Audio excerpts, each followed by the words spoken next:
छिड़करस्थ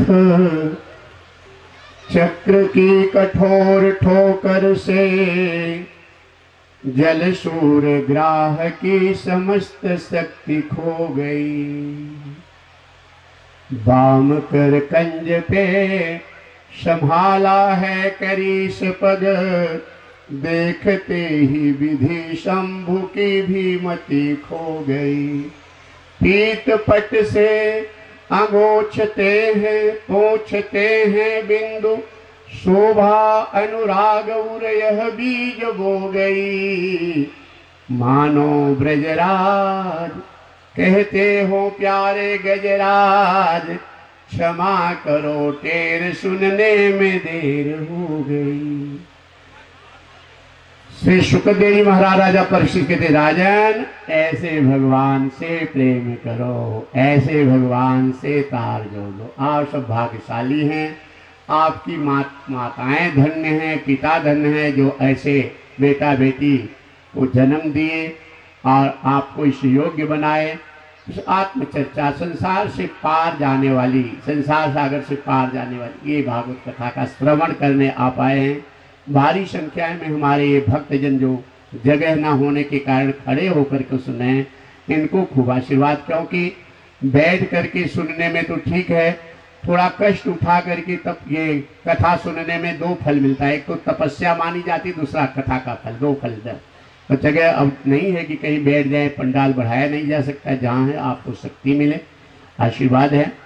प्रेम से बोलो जय श्री कृष्ण, प्रेम से बोलो और मस्ती में बोलो, और मस्ती में दोनों हाथ उठा के हर हर महादेव का नारा, और मस्ती में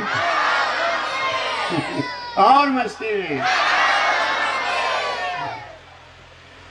कल महाराज का दर्शन करे थे, चीरहरण का थोड़ा सा दर्शन, ज्यादा समय नहीं है। अगहन मास था और ये गोपियां 1 महीने का व्रत रखी थी कात्यायनी देवी का, और व्रत का उद्देश्य था भगवान कृष्ण की प्राप्ति। व्रत का नियम था कि सूर्योदय के पहले यमुना में स्नान, दिन भर कोई अन्न न खाना, एक अन्न शाम को खा करके भगवान का कीर्तन करना। 20 दिन से ऐसा नियम चल रहा था। 21वें दिन भगवान कृष्ण सवेरे सवेरे आ गए गोपियों के पास, और जैसे ही गोपियों के पास भगवान कृष्ण आए तो देख रहे गोपियां स्नान कर रही हैं, और गोपियों का वस्त्र ग्वालों के द्वारा आदेश दे करके एक 25 गज की दूरी पे कदम के वृक्ष की डाली पे रखवा दिए। बच्चों से थोड़ा सा शोर गुल कराए तो गोपियों का ध्यान भगवान कृष्ण की तरफ गया। भगवान कृष्ण का दर्शन करके गोपियां धन्य हो गई, आनंद में डूब गई कि प्रभु आपका दर्शन। लेकिन जब गोपियों को अपने वस्त्र के तरफ ख्याल हुआ, वो वस्त्र गायब। तब गोपियों ने कहा, कन्हैया जान गई कि ये भगवान कृष्ण की लीला है। गोपियों ने कहा, श्याम मेरे वस्त्र दे दो, मेरे शरीर पे कोई वस्त्र नहीं है, मैं घर कैसे जाऊंगी। भगवान कृष्ण कहते, तुम्हारे वस्त्र नहीं दूंगा। क्यों नहीं देंगे? क्योंकि तुमने पाप किया है। गोपी व्रत के समय गंगा में, जमुना में, सरोवर में, कुआं पर स्नान करने से वरुण देवता का अपमान होता है। वरुण देव के रूप में मैं ही हूं, मेरे एक रूप का अपमान करके दूसरे रूप को कैसे पाओगे। बिना वस्त्र के स्नान करने से वरुण देव का अपमान, गोपियां सारा वस्त्र निकाल देती थी। अच्छा, गोपियां इसलिए नहीं, शौक शान के लिए नहीं निकालती थी कि शौक शान, ऐसा नहीं, या जल क्रीड़ा की नहीं। गोपियां भाव में भूल जाती थी, भाव में इनको पता नहीं रहता था। नहीं तो अगहन महीने में जमुना का पानी बर्फ की तरह ठंडा रहता है, एक डुबकी मारना कठिन होता है, और बिना वस्त्र के कोई डुबकी लगाएगा। और दिन भर वस्त्र भूखी हैं भगवान को पाने के लिए। ये भूल हो रही थी गोपियों से, इसलिए भगवान कृष्ण गोपियों के भूल को सुधारने के लिए यहाँ है। जब आप सकाम भक्ति करेंगे भगवान को पाने के लिए, भूल होगी कोई, उसका परिणाम आपको भोगना है, फल नहीं मिलेगा। निष्काम भाव से जब परमात्मा को पाने के लिए कोई व्रत पूजा यज्ञ करेंगे उसमें त्रुटि होगी तो स्वयं भगवान आपकी त्रुटि को संभाल करके अपने चरणों में ले जाएंगे। इतना अंतर।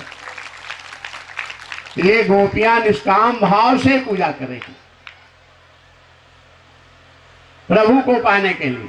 इनकी भूल हो रही थी, पाप हो रहा था। भगवान कृष्ण कहते हैं तुमसे पाप किए हो तुम। गोपियां जान गई कि भूल हो गई है। अब ये चीर हरण के समय भगवान कृष्ण की आयु 6.5 वर्ष से भी कम थी। अगर कोई ये सोचे कि भगवान कृष्ण गोपियों को वस्त्र रहित देखने के लिए ऐसा किए तो 6-7 साल के बच्चे को स्त्री पुरुष का मतलब ही पता नहीं है कि कौन स्त्री। 6-7 साल का बच्चा नंगा घूमता रहता है और माताएं जबरदस्ती चड्ढी पहना करके नंगे भी माता बहन की गोद में सो जा रहे, उसे क्या बता। और भगवान कृष्ण की उस समय आयु चीर हरण के समय 6.5 वर्ष से भी कम थी। और दूसरा अर्थ कि सच्चिदानंद रूपाय विश्वोत्पत्त्यादि हेतवे तापत्रय विनाशाय श्री कृष्णाय वयम नमः। भगवान कृष्ण परिपूर्ण सत्य, परिपूर्ण ज्ञान, परिपूर्ण आनंद, सच्चिदानंद है। यदा यदा ही धर्म से ग्लानिर्भवति भारत अभ्युत्थानं धर्म से तदात्मानं सृजाम्य। हम अपने आप को मैं प्रकट करता हूँ। त्वमादिदेव, अर्जुन भगवान की स्तुति करते हैं 11वें अध्याय में गीता के कि त्वमादिदेव पुरुषः पुराणः। आप पुराण पुरुष हैं। तमस्य विश्वस्य परं निधानम् वेदासि वेद्यं च परं च धाम। वेद पुराण शास्त्रों के भी परम धाम आप। त्वया ततं विश्व अनंत रूप। ये भगवान कृष्ण है।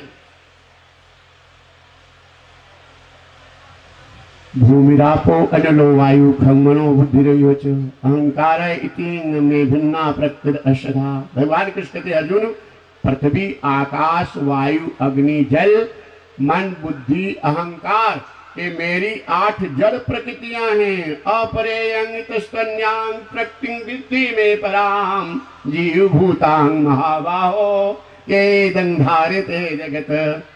इससे श्रेष्ठ मेरी जीव रूपा चैतन्य प्रकृति। द्योनेन भूतानि सर्वाणि तु पधारय अहम कृष्णस्य जगतः प्रभव प्रलयस्तथा। मैं इस सृष्टि की उत्पत्ति स्थिति संहार का मूल कारण। मैं ही ब्रह्मा हूं, मैं ही विष्णु में। ये वो भगवान कृष्ण।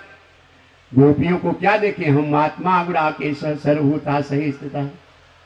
सबकी आत्मा पंच महाभूतों से बना हुआ शरीर गोपियों का ये भी भगवान है, आत्मा भी भगवान है। तो क्या देखेंगे?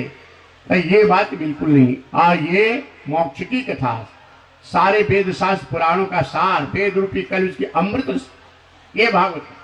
भगवान कृष्ण यहाँ गोपियों को कहते अरे गोपी तुमने पाप किया है, गोपियां गलती करती थी, तुम कैसे फल पाओगी, मुझे कैसे पाओगी। हाँ भगवान कृष्ण गोपियों को जो कहते समझ में आ जाता कि पाप हुआ है तो इसकी जो सजा देना है दे दो। भगवान कृष्ण कहते गहरी कथा में गहराई में ये भागवत जा रही है। भगवान कृष्ण कहते हैं इसलिए संतों के मुख से जब अनुभवी संत हैं तो भागवत का सही अर्थ आनंद है। चाहे इनके प्रकार भागवत का पाठ कर लो, पारायण कर लो, प्रणाम भी कर लो, परिक्रमा भी कर लो, आरती तो भी आप क्या करें, लेकिन गहरा स्वरूप ये नारायण तो उसकी प्राप्ति करा देता है भागवत।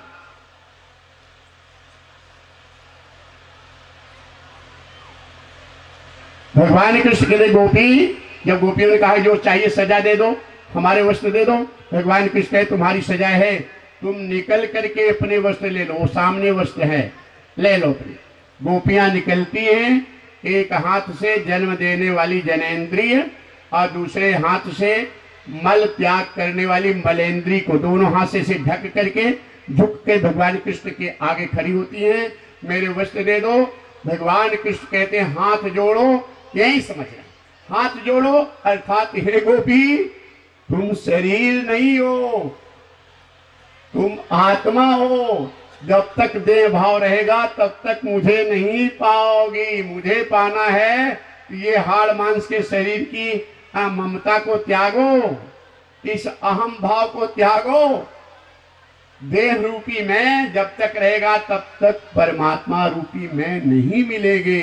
जब देह रूपी मैं समाप्त होगा तो अयम आत्मा ब्रह्म प्रज्ञानम ब्रह्म, तत्वमसि, जब तुम देह भाव, तो भगवान कृष्ण कहते हैं हाथ जोड़ो, लेकिन नारायण सामने है, ऐसी है वासना। नारायण सामने इतनी ऊंचाई पर गोपियां पहुंची हैं, स्वयं